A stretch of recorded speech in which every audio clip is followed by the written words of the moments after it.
May 2nd, 1945. Deep in the Bavarian Alps, an American jeep grinds up a mountain road littered with the wreckage of the Third Reich. The war is ending, but another, quieter war is about to begin. Inside the jeep, two U.S. intelligence officers clutch a dented metal briefcase pulled from the ruins of a university in Bonn. Inside it lies the Ozenberg list, thousands of German scientists, engineers, and doctors cataloged for potential recall to the Nazi war effort. On the seat beside it, a single word is scribbled across a crumpled map: Peenemünde. Below the peaks, in a hidden valley, a convoy of engineers, men who once built the V-2 rocket, move under white flags, hoping to surrender to the Americans before the Soviets arrive. Among them is a young Wernher von Braun, his arm in a sling, his mind already calculating a new future beyond Germany's ruins. The Third Reich is collapsing, but its science, the most dangerous knowledge on Earth, is still alive, and the world's new powers are racing to steal it first. By the spring of 1945, Germany was a nation in ruins. Cities that once symbolized the pride of the Reich, Berlin, Hamburg, Cologne, Dresden, had been reduced to smoking craters. Bridges hung in twisted steel, rail lines lay broken, and the once mighty Wehrmacht was collapsing under the combined weight of Allied and Soviet offensives. Yet amid the rubble, one resource remained fiercely sought after: not gold, not territory, but knowledge. Across occupied Europe, Allied intelligence teams fanned out behind advancing armies, hunting for laboratories, archives, and mines. They were not looking for soldiers. They were looking for scientists. The race for Germany's technical secrets had already begun even before Hitler's death. Each army, American, British, Soviet, and even French, was now competing not only to end the war, but to inherit the intellectual machinery that could define the next one. In bunkers buried beneath Harz Mountain and on the windswept Baltic coast at Peenemünde, the Nazis had built machines that seemed to belong to another century. The V-2 rocket, the world's first long-range ballistic missile, had struck London at supersonic speed. The Me-262 jet fighter had outrun every Allied plane in the sky. In secret medical and chemical laboratories, German scientists had tested new drugs, nerve agents, and high-altitude technologies that would later form the basis of aerospace and biomedical research. To the victors, these projects were not simply remnants of the enemy. They were glimpses of the future. The Americans called their mission Alsos, Greek for Grove. Formed under the Manhattan Project's umbrella, it was led by Colonel Boris Pash and physicist Samuel Goudsmit. Their objective: to determine how close Nazi Germany was to building an atomic bomb and to seize any scientific personnel or materials before they could fall into Soviet hands. Alsos teams followed the Allied front lines across France, Belgium, and into Germany, collecting uranium samples, reactor blueprints, and physicists. When Goudsmit entered Heidelberg, he discovered a ghostly university stripped of its equipment, its professors already scattered, some in Allied custody, others fleeing east.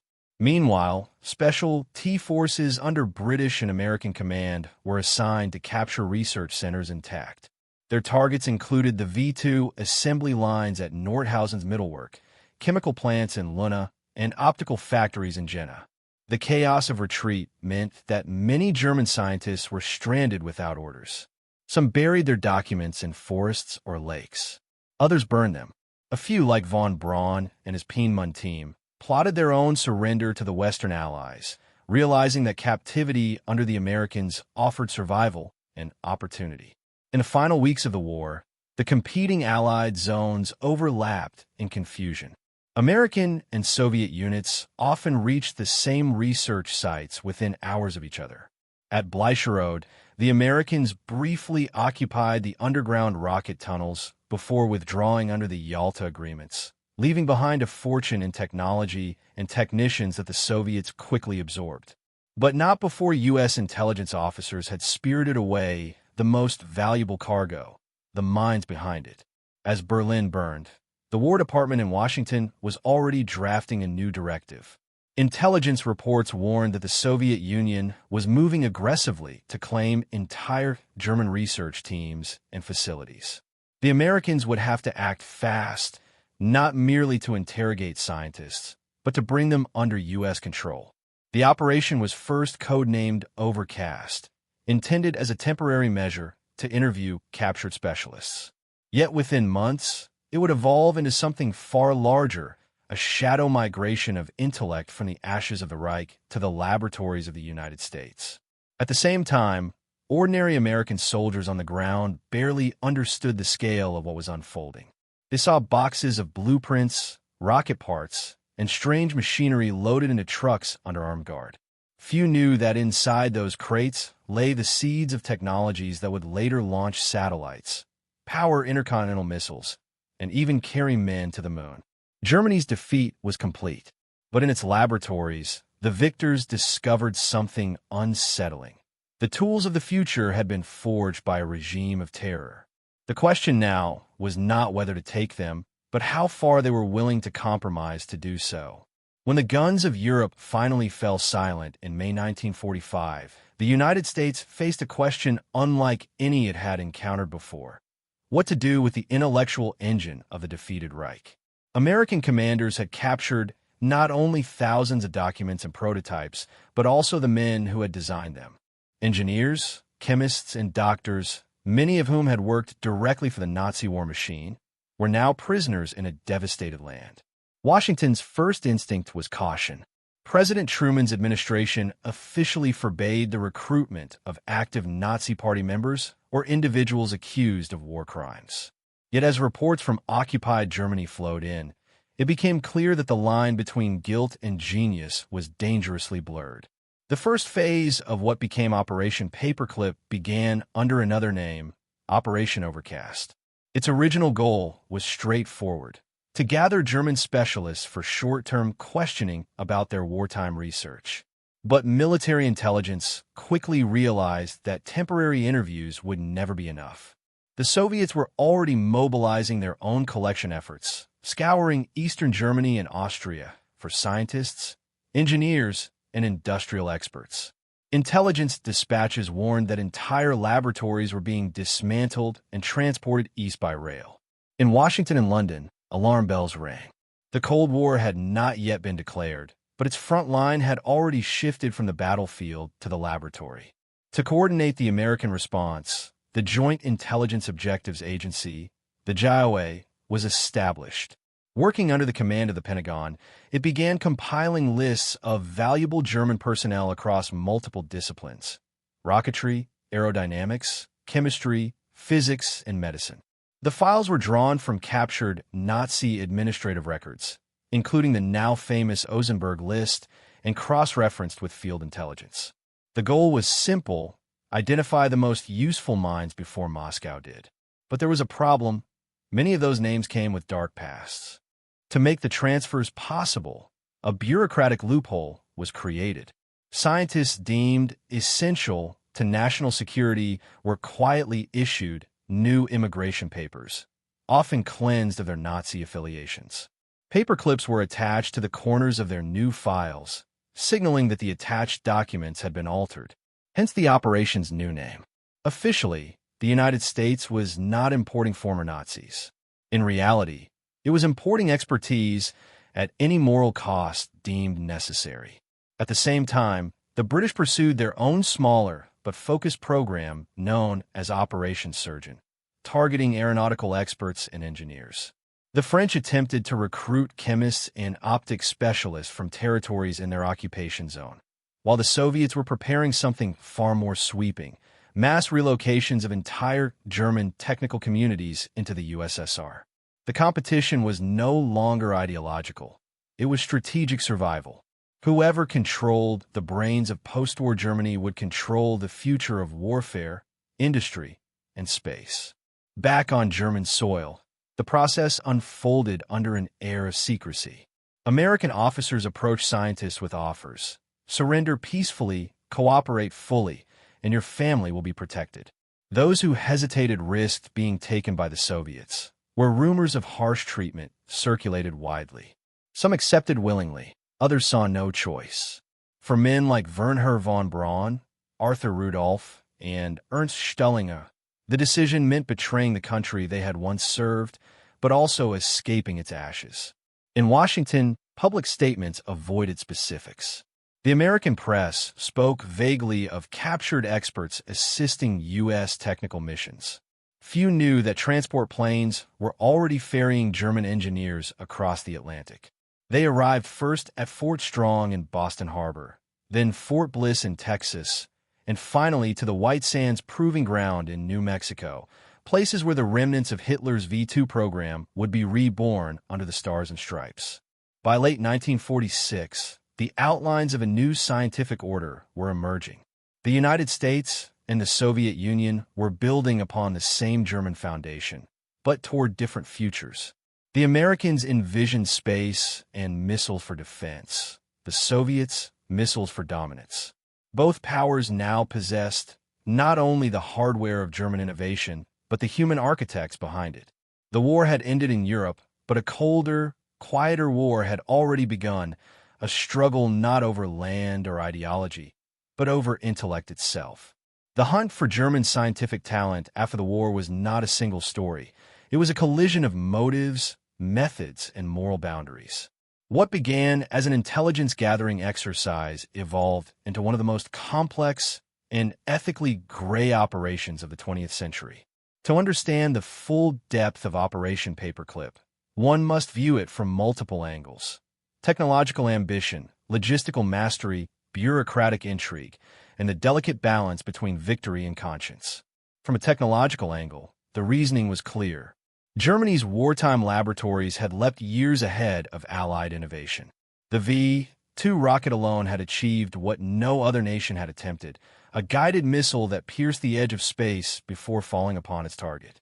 American scientists, even those of the Manhattan Project, stood in awe of its precision. The V-2's gyroscopic guidance system, turbopump engine, and multi-stage design became the foundation for every missile and space launch system that followed.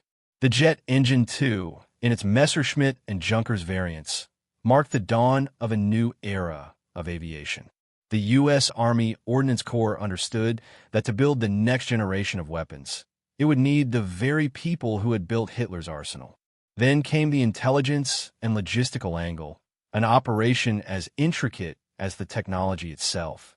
At war's end, thousands of German scientists were scattered across a country divided into 4 occupation zones. The Joint Intelligence Objectives Agency faced an enormous challenge: identifying, locating, and safely transporting them without provoking Soviet retaliation or public outrage. Special detachments combed university towns like Göttingen, Darmstadt, and Munich. Teams recovered research notes from bombed laboratories and gathered testimonies from secretaries, assistants, and students to track missing experts. Some were found living quietly in ruined villages. Others were hiding in monasteries or disguised as refugees. To bring them west, the Americans employed a network of military trucks and aircraft operating under civilian covers. At staging points in Landshut and Heidelberg, scientists were interrogated, screened, and debriefed. The best among them were swiftly moved out of the country, sometimes within days of discovery. Families were quietly reunited, personal belongings shipped in unmarked crates. It was a logistical ballet conducted under the watchful eyes of Soviet agents who were conducting identical operations in the Eastern Zone. From the leadership and policy angle, the story becomes even more conflicted. Within the U.S. government, fierce debates erupted. The War Department pushed for full exploitation of German expertise, arguing that the Soviet threat justified all means. The State Department and Justice Department disagreed, warning that employing former Nazi Party members could compromise America's moral standing. But the early stages of the Cold War tilted the balance in favor of expediency. General Leslie Groves, head of the Manhattan Project, and Major General Holger Toftoy, who led the Rocket Division of Army Ordnance, argued that allowing Soviet forces to monopolize German scientists would be a national disaster. Their logic prevailed. Security restrictions were eased. Denazification screenings were adjusted. The moral cost was quietly absorbed under the banner of national defense. Even as these decisions were made, British and Soviet intelligence agencies were running their own versions of Paperclip. In the British occupation zone, Operation Surgeon identified more than 100 aeronautical specialists. Some were taken to Farnborough to test advanced German aircraft like the Me-262 and Arado 234. Others were moved to secure research centers under tight supervision. Meanwhile, Soviet agents, many operating under the NKVD, compiled exhaustive lists of scientists to be seized once the Red Army advanced. This technological tug-of-war was more than a race for knowledge. It was a battle for control over the future of power itself. Both sides knew that whoever mastered missile and jet technology would possess not just superior weapons, but a new form of geopolitical leverage. Within this new reality, the German experts found themselves transformed from prisoners into prizes. One of the most striking examples of this transformation came at White Sands, New Mexico, where former Peenemünde engineers rebuilt and launched captured V-2s under American supervision. Each successful launch erased another piece of the stigma attached to their Nazi past. They became valuable assets, advisors, consultants, eventually citizens. Their work would soon push beyond weapons, influencing radar tracking, atmospheric testing, and high-altitude flight. Yet beneath the technical triumphs lay a layer of secrecy and quiet discomfort. Not every scientist brought to the United States had clean hands. Some had worked in facilities where forced laborers perished by the thousands, particularly in the subterranean tunnels of Middlework. Reports from liberated camps documented horrific conditions, starvation, disease, executions. Yet the same engineers who designed the rockets used in those tunnels were now preparing new ones for the U.S. Army. Officially, these details were buried under layers of classification. Paperclip's success rested on the ability to separate science from politics, skill from ideology. To its architects, the goal was not redemption, it was strategic necessity. The Cold War demanded results, not morality. As the first V-2 streaked across the American desert sky in 1946, it symbolized not only scientific victory, but also a quiet rewriting of history. The Americans had achieved what they set out to do. They had captured the technological soul of the Reich and placed it in their own hands. But even as rockets rose over New Mexico, another race was unfolding on the other side of Europe, where the Soviets were building their own program from the same German blueprints and the same haunted brilliance. The competition was no longer just about who had won the war. It was about who would own the peace. If the first act of Operation Paperclip was defined by technological hunger and strategic necessity, the second act exposed its deepest contradiction, the moral and human cost behind scientific ambition. The men who had once built weapons for a dictatorship were now welcomed into the laboratories of a democracy. It was a paradox the world would not confront for decades.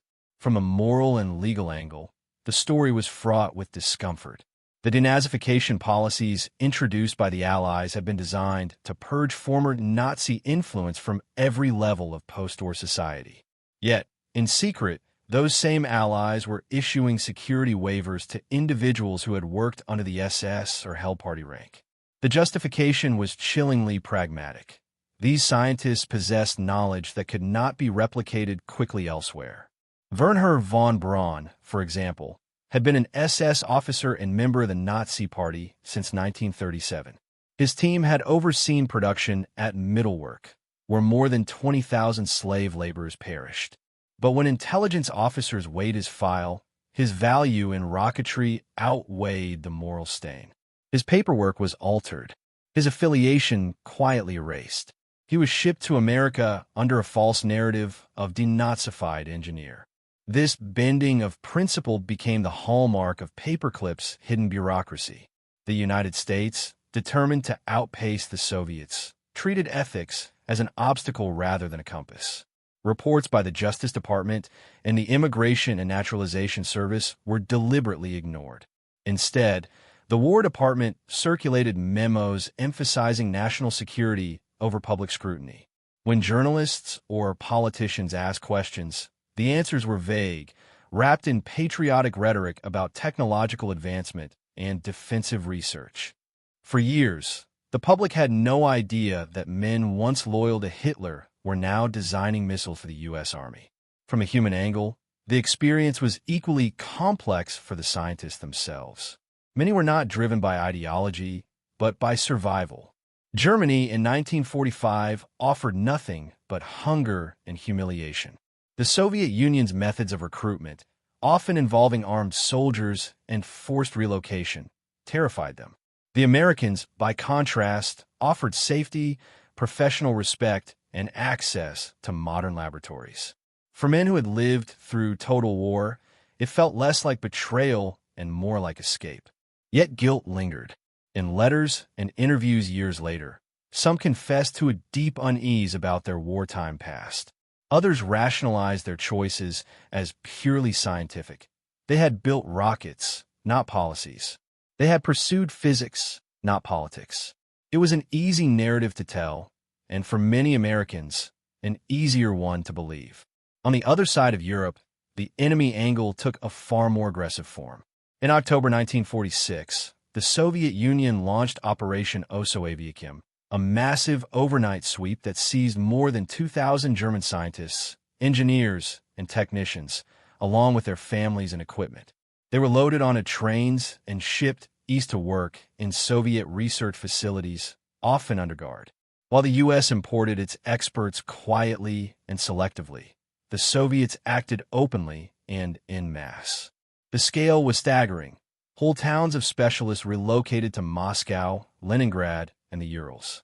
Among them were experts in jet propulsion, optics, and chemical engineering who would later help design the R-series missiles and the foundation of the Soviet space program. This mirrored recruitment intensified the Cold War's scientific divide. Both superpowers were now building upon the same German skeleton, two branches of a single technological tree. The Americans had von Braun and his team at White Sands. The Soviets had Helmut Grotrup and his group in Kaliningrad. Both sides tested V2 derivatives. Both sides dreamed of reaching the edge of space. But the contrast in conditions was striking. In the United States, the Germans lived in military housing, enjoyed relative freedom, and even took their families shopping in El Paso. In the Soviet Union, they worked under watchful eyes confined to closed research cities. The results, however, were eerily similar: rockets that could carry warheads across continents. By the late 1940s, the competition for German expertise had become a silent arms race within an arms race. American intelligence continued to identify and recruit specialists from occupied zones well into the 1950s. The operation expanded beyond rocketry into medicine, radar, and biological sciences. Figures like Hubertus Strughold, once associated with Luftwaffe altitude experiments, became influential in U.S. aerospace medicine. Pharmaceutical companies absorbed chemists from IG Farben. The threads of the Third Reich's research web were quietly rewoven into the fabric of Western science. The political angle deepened the complexity. In Washington, Paperclip's architects defended their decisions before committees by invoking national security. To them, these men were not war criminals, they were assets. To the public, however, any disclosure risked moral outrage. For this reason, the operation remained classified for decades. When the first hints surfaced in the late 1950s amid the space race, von Braun was already a national hero. His work had carried the United States into orbit. Few wanted to revisit the origins of his career or the graves of Middleworks dead. The triumph of science had conveniently buried the question of responsibility. What emerged from these intertwined angles was not simply a tale of stolen genius. It was a study in how nations rewrite morality when survival is at stake. Operation Paperclip was both brilliant and unsettling, a success measured in scientific achievement and a failure measured in ethical cost. The U.S. had secured the minds that would define modern aerospace, but in doing so, it had blurred the line between justice and necessity. As the 1950s dawned, the scientists of Paperclip were settling into new lives under the desert sun of New Mexico and the blue skies of Huntsville, Alabama. Their pasts were buried in classified archives. Their futures pointed skyward. Yet the shadow of their origins lingered, an unspoken truth behind every launch and every triumph. The world had entered a new era, one where victory was measured not by battles fought, but by how far a nation could reach beyond the earth itself. By the summer of 1945, Germany had ceased to exist as a functioning state. Yet in the shattered heart of Europe, one final battle was being fought, not with tanks or bombs, but with briefcases, forged documents, and whispered negotiations. The Allies had conquered the Reich's armies. Now they were fighting over its scientists. The race for Germany's technological soul had reached its most decisive moment. In the valleys of southern Germany, convoys rolled through mountain passes under the white flag of surrender. Among the hundreds of fleeing German personnel were the engineers of Peenemünde, the team responsible for the V-2 rocket. Werner von Braun, his face pale from injury and exhaustion, traveled with his brother Magnus and a handful of loyal staff members. They carried with them blueprints, notes, and the memories of thousands of rocket tests that had once terrorized Europe. To them, surrendering to the Americans was not defeat, it was strategy. They knew that whichever army captured them would inherit the future of flight, and they had no intention of ending up in Soviet hands. Meanwhile, across the front lines, American intelligence teams were closing in. Units of the U.S. Army Ordnance Corps and the Counterintelligence Corps had been given explicit orders: find the rocket men first. Colonel Holger Toftoy, the man who had overseen Army rocket procurement during the war, personally ensured that the Peenemünde team was located, secured, and brought safely behind American lines. It was Toftoy's persistence and a fair amount of luck that changed the course of history. On May 2nd, 1945, von Braun and his team finally made contact with the 44th Infantry Division near Riet, Austria. The soldiers, bewildered by the sudden appearance of German officers waving surrender flags, called for their commander. Von Braun stepped forward, introduced himself calmly, and explained in perfect English that he wished to surrender his entire group of rocket scientists to the United States. The Americans were stunned. Before them stood the man whose invention had rained destruction on London, now offering his genius to their country. Within days, a convoy of captured scientists and crates of documents began the journey to Allied-controlled territory. In the underground tunnels of Mittelwerk at Nordhausen, American troops uncovered the physical remains of Germany's secret weapons industry. The discovery was staggering: rows of half-finished V-2 rockets, engines, and assembly lines stretching deep into the mountain. Alongside them lay the grim evidence of their construction: the emaciated bodies of slave laborers who had died producing them. For the soldiers who entered those tunnels, the sight was horrifying. For the intelligence officers who followed, it was opportunity. They immediately ordered the dismantling and shipment of as many rockets and components as possible to the United States. Within weeks, more than 100 complete V-2 rockets, along with thousands of technical documents, were packed into crates and loaded onto ships bound for New Orleans. The operation was conducted under tight secrecy. Officially, these materials were war trophies. In reality, they were the foundation stones of a new military-industrial revolution. As the physical evidence was shipped west, the human cargo followed. The first group of scientists, including von Braun, Arthur Rudolph, and Hermann Oberth, were moved to a temporary facility in Landshut for debriefing. From there, they were transported to Paris, then to the port of Le Havre, where they boarded ships bound for America. Their destination, Fort Strong in Boston Harbor, the first stop in a journey that would reshape global science. For the men who had once stood beneath the banners of the Reich, arrival in the United States was surreal. At Fort Strong, they were greeted not as prisoners, but as resources. Army officers provided uniforms, translators, and briefings. The scientists were then divided into specialized teams and sent to various bases. The rocket engineers were assigned to Fort Bliss, Texas, where the U.S. Army had established a testing program. From there, they would travel to White Sands Proving Ground in New Mexico, a vast expanse of desert where captured V-2 rockets would once again pierce the sky, this time under a new flag.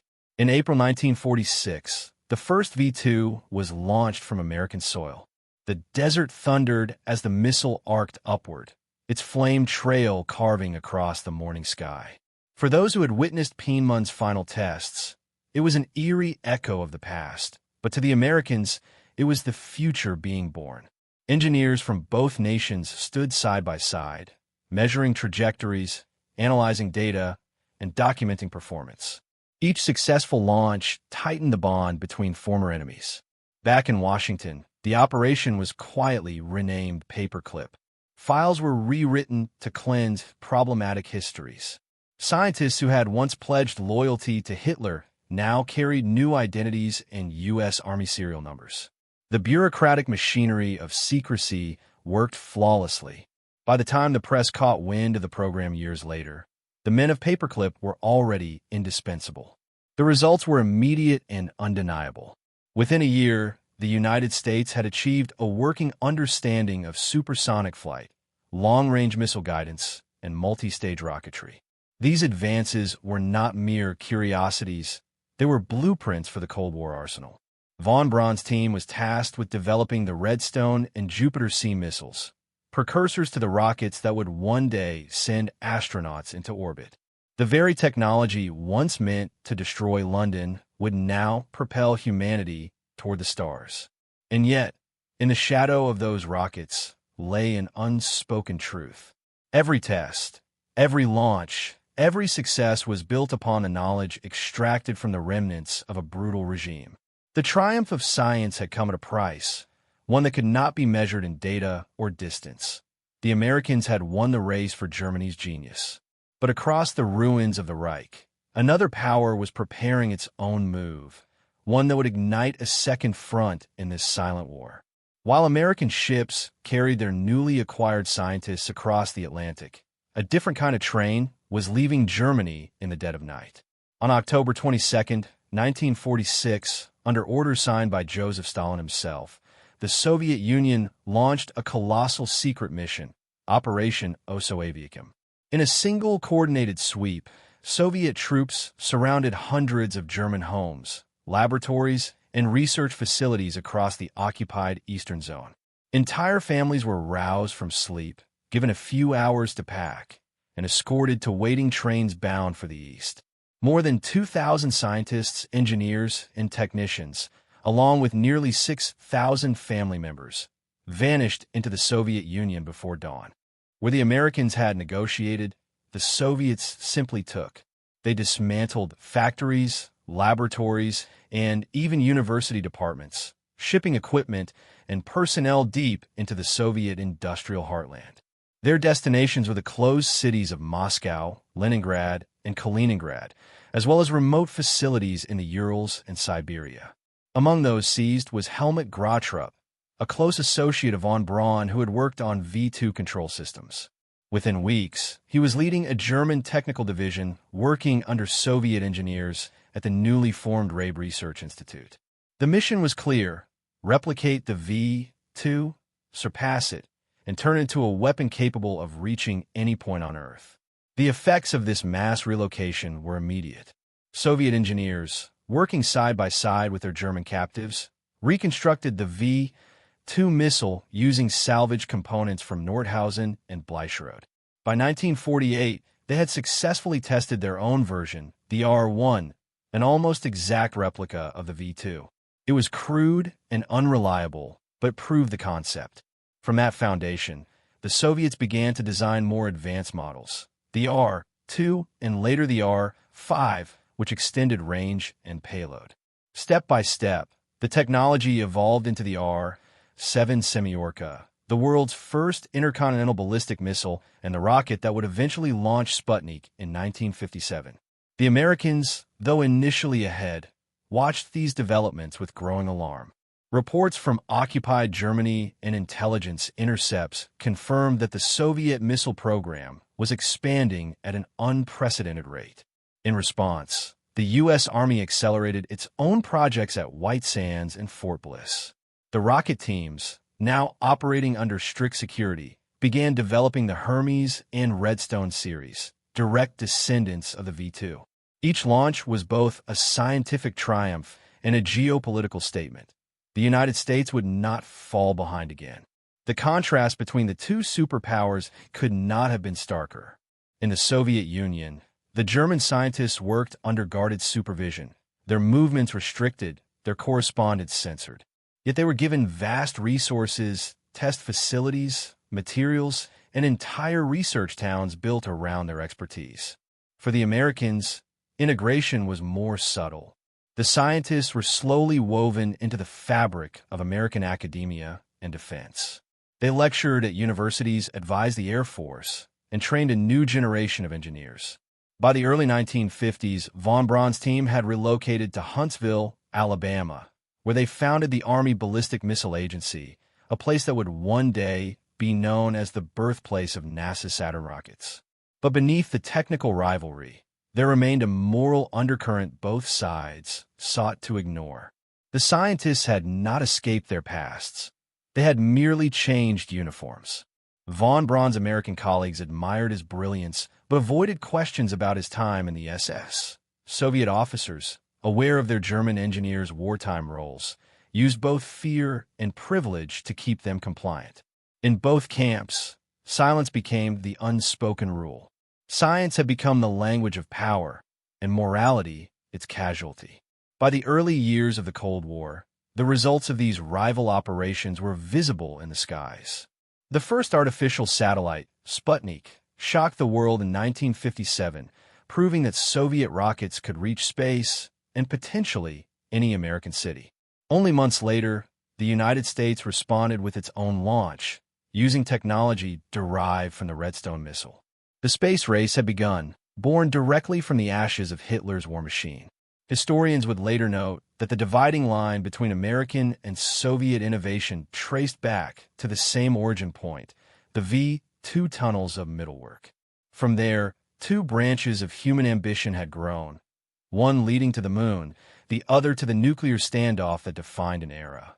The rivalry between von Braun's American team and Grottrup's Soviet group was more than technical. It was ideological, symbolic, and profoundly human. Each success was a reminder that progress had been purchased at an extraordinary ethical cost. By the end of the 1950s, both nations had transformed the legacy of Nazi Germany into the backbone of modern science and warfare. Operation Paperclip and Operation Osoaviakim had divided a single heritage of knowledge between two empires, each claiming righteousness, each haunted by the same shadow. The race for Germany's genius had reached its climax. But as missiles rose higher and faster, and as the Cold War settled into its long, uneasy rhythm, a new question began to emerge.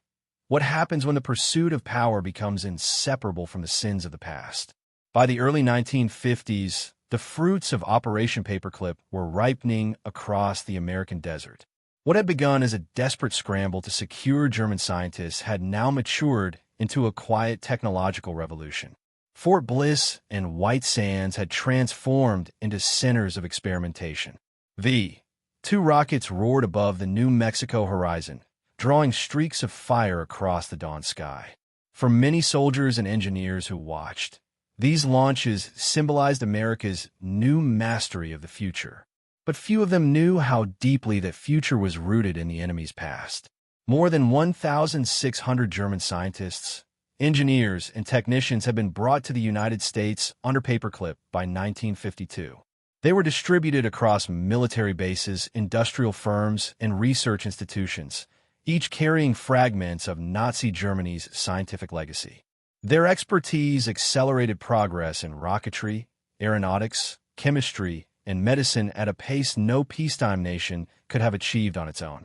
The Army Ordnance Department, Air Force, and the newly formed NACA, the precursor to NASA, integrated these men into classified projects that shaped everything from jet propulsion to guided missiles. At White Sands, test launches of reassembled V-2s provided critical data on high-altitude flight, atmospheric conditions, and missile control systems. This information became the foundation for America's intercontinental ballistic missile program. In Huntsville, Alabama, Wernher von Braun's team developed the Redstone and Jupiter missiles, both direct descendants of the V-2. By the late 1950s, these weapons formed the backbone of America's nuclear deterrent. Ironically, the same minds that had built weapons to destroy London were now designing rockets to defend the United States. Elsewhere, the influence of Paperclip extended beyond the battlefield. Chemists from IG Farben and Bayer, re-employed under new names, contributed to advances in synthetic materials and pharmaceuticals.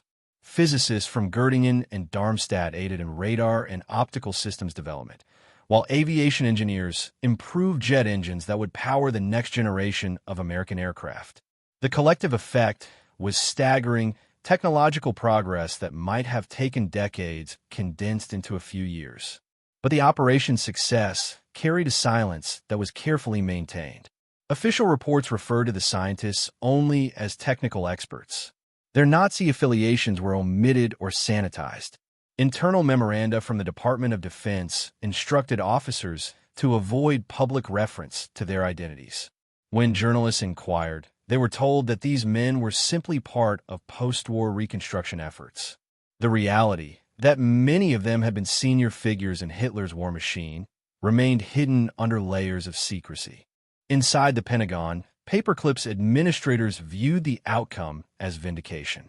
They had secured the knowledge that powered America's new global standing. The Soviet Union, meanwhile, had also reaped rewards from its own operation, but the United States had managed to turn its imported scientists into long-term assets. By 1958, von Braun's group had been transferred to NASA, where they began developing the Saturn series of rockets, machines that would one day lift humanity beyond Earth's atmosphere. Yet for all its triumphs, Paperclip left an indelible question mark in the historical record. The program had blurred the moral lines of victory. Could a democracy built on justice and freedom justify protecting men who had served a genocidal regime? Within the government, a few dissenting voices, mostly within the State Department and the Department of Justice, raised the issue.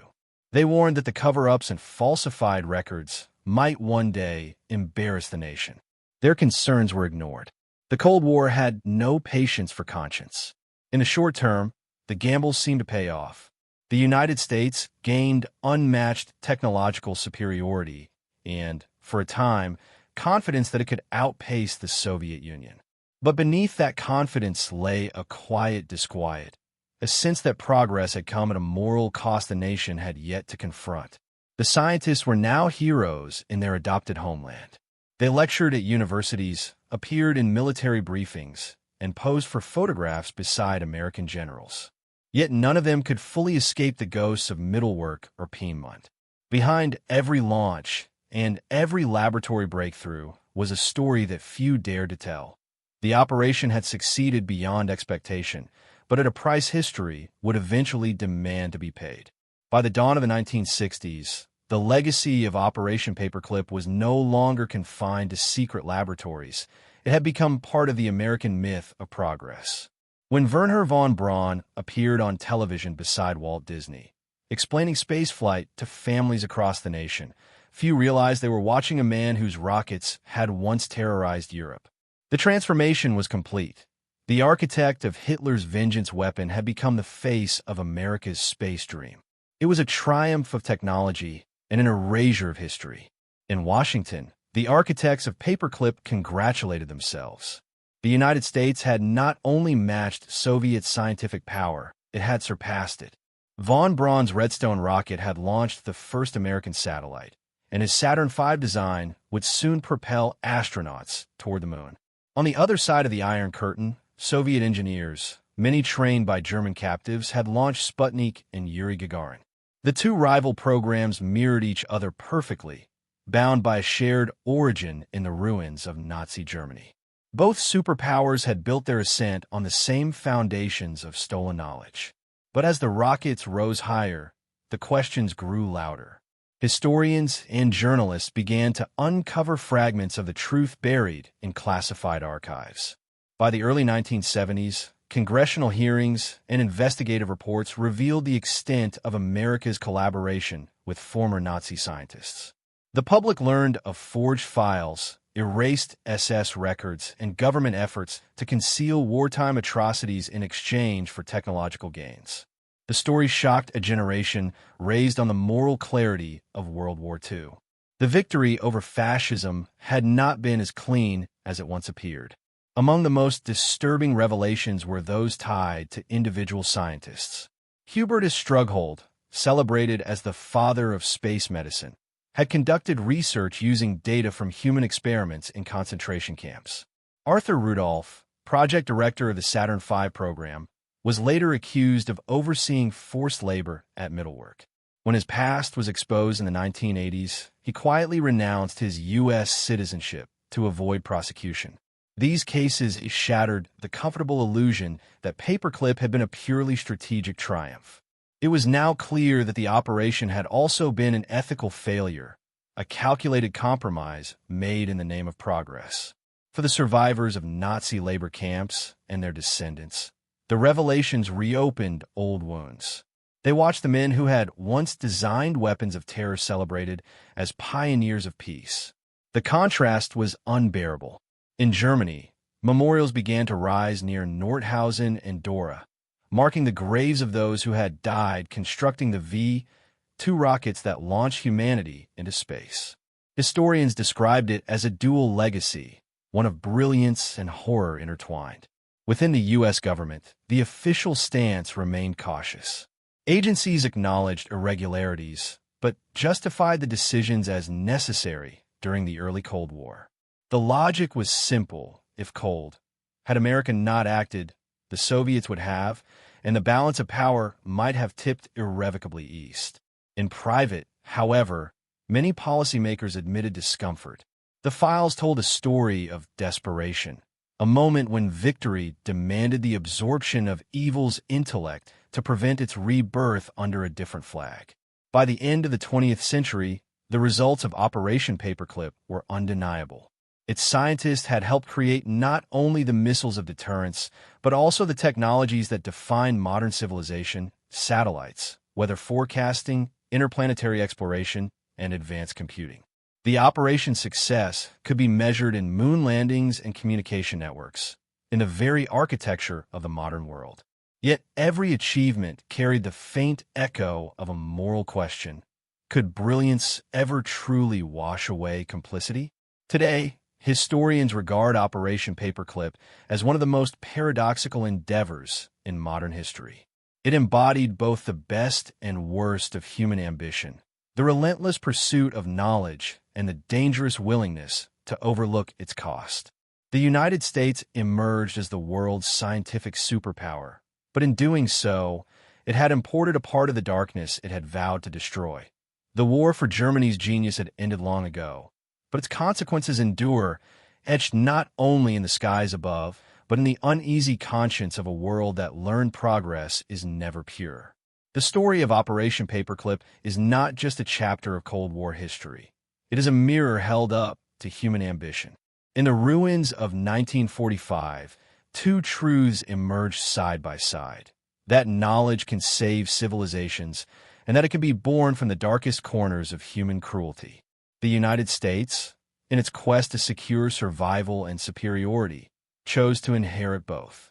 The scientists who crossed the Atlantic carried more than formulas and blueprints. They carried a moral inheritance that could never be erased.